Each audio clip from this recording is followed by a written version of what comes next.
before and after. Opa, sino ka dyan? Wow! See, anong oras na? Time check is 2:45 AM yan ah. AM. Hi Mars! For today's mini vlog, samahan nyo nga akong mag-DIY ng TV namin. Pero before ko umpisa ng pagdi-DIY, kung napansin nyo naman napakaraming kalat. Tinupi ko na nga muna yung mga nilaban kong mga damit ng asawa ko pang work at mga bedsheet na naihian ni Empress. Hindi ko na nga ipapakita sa inyo yung buong pagtutupi ko, kaya naman fast forward. Opak, tapos na ako magtupi. Ang bilis ng transition. O, sino ba naman sisipagin mag-DIY kung ganito kakalat yung sala namin? O, diba? Siyempre, for the ligpit muna tayo ng mga kalat bago tayo mag-DIY. Inuna ko nga munang alisin tong mga nasa taas ng cabinet. After kong maalis yung mga gamit dyan, pinunasan ko na nga rin kasi sobrang alikabok na.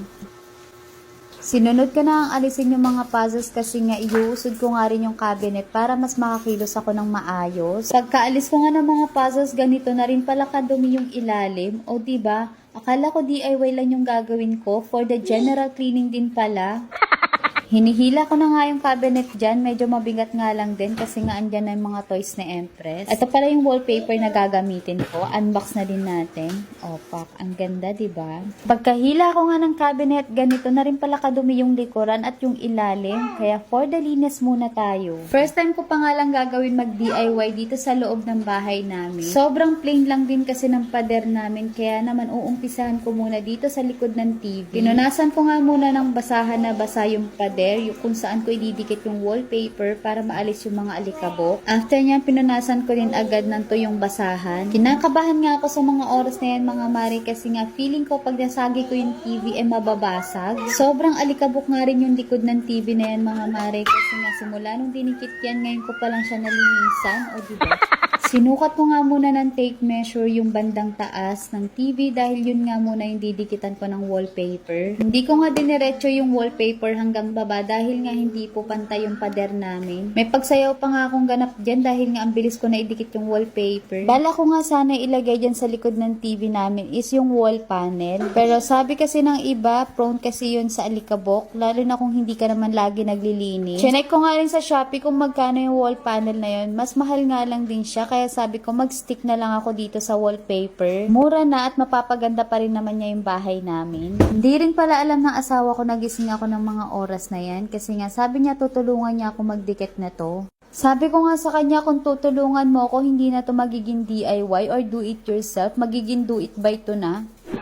Hindi ko na nga rin ginising yung asawa ko dyan para tulungan niya ako dito dahil kayang-kaya ko naman. Hindi rin kasi pwedeng alisin yung TV namin dyan kasi nga pinadikit lang din namin yan. Tsaka iniisip ko din na baka magising yung anak ko at makita niyang wala siyang katabi, baka lalong hindi ko tumatapos. Kaya hinayaan ko na lang matulog yung mag-ama ko. Sa mga oras na yan, medyo nahirapan na akong magdikit at ipantay dahil nga hindi pantay yung pader namin. Pero syempre dahil ginusto natin gumanda yung bahay natin, tatapusin natin to, diba? Sa kagustuhan ko nga mag-DIY, hindi ko na pala napansin yung oras, alas 5 na pala. 2 beses ko nga inulit yung banda dyan sa dinidikitan ko na yan. Hindi kasi talaga siya pantay tapos nagdikit pa yung wallpaper, kaya no choice ako kundi ulitin. Sabi ko hanggang dyan lang yung wallpaper na ididikit ko dahil nga lalagay ko naman yung cabinet at matatakpan naman siya. Check. Ayusin ko muna to and wait lang. Ito pala yung wallpaper na natira and iisipan ko pa kung saan ko pa pwedeng ilagay yan. Binalik ko na nga yung wallpaper dyan and tignan nyo, hindi siya pantay. Hindi ko pala ito nasukat kaya naman no choice ako, dadagdagan ko ulit ito ng wallpaper. Time check, 5:18 na kaya medyo nagmamadali na rin ako dyan kasi feeling ko magigising na rin sa Empress. Madalas kasi gumigising yun na maaga, minsan naman late na. Hindi pa kasi consistent yung gising niya sa umaga. Kaya sabi ko sana matapos ko nga muna yan bago siya magising. Pero buti na lang sumakto yan na pagkatapos ko talaga magdikit ng mga wallpaper na yan. Tsaka siya nagising. Ito lang muna yung DIY ko for today's video mga mare at sana nagustuhan nyo din yung result. O diba? Ang ganda na. So yun lang. Thank you for watching. See you in my next mini vlog. Bye! Lala!